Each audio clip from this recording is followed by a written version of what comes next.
Morning all, Bruce here. Interesting question I had through email. The difference between casinos and trading. It's a very good question, especially for new guys, because obviously newbies are thinking, well, trading's just gambling. You know, I'm going to put my £500 into a broker, etc., and gamble it. No. A casino has a proven statistical edge over time. Without going into hours of detail, the stats suggest that 52% of the time they will win, 48% they will lose. So over a period of time, they come out in front. And of course, you think of these casinos with the millionaires that go in playing and blah, blah, blah, blah, blah. It's a shit ton of money, just that extra couple of percent edge.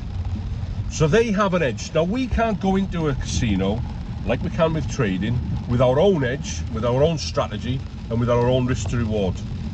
We can't. Now, some of you will say, well, yeah, people do win in casinos, card counting, all that shit. Well, if you want to get into the silliness of it, then by all means, throw me the comments. It's not a problem. But the stats prove that casinos have this statistical edge, which is what we need to do. Now, the difference being, when you go into a casino with your pound, you're going to risk your pound to win a pound there or thereabouts, okay? With trading, if we've got our own edge and strategy and system and perfect risk to reward and mentality, we can put our pound on to win £3.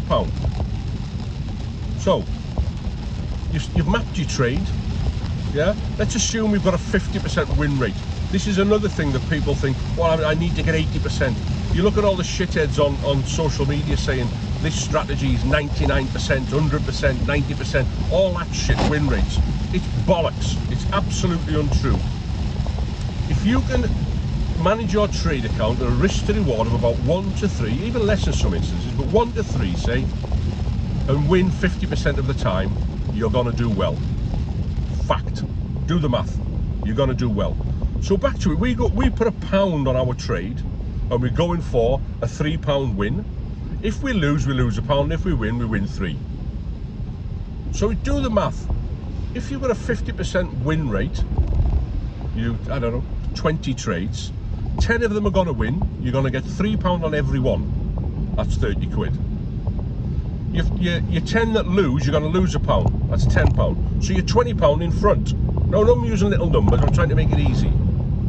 So the point of it all is, there's a very big difference between gambling in a casino and trading with an edge. Now, we test this edge, we back test things and make sure it's all accurate and works. This is where the learning comes into trading, not just the jumping into brokers and gambling. We learn how to do it. When you've got your edge and you are getting 50%, even 60, people do 70% win rates. But what I'm saying to you is, you only have to win half of the time with a risk to reward of 1 to 3 to be successful. And now, again, if you go through this and back test it and get it all right, and your journal is saying, yeah, you're at 50% plus win rate at 1 to 3, happy days. This will get you through prop challenges and everything else to be successful. Now imagine that on a, I don't know, $100,000 account with your 3%. That's big dough.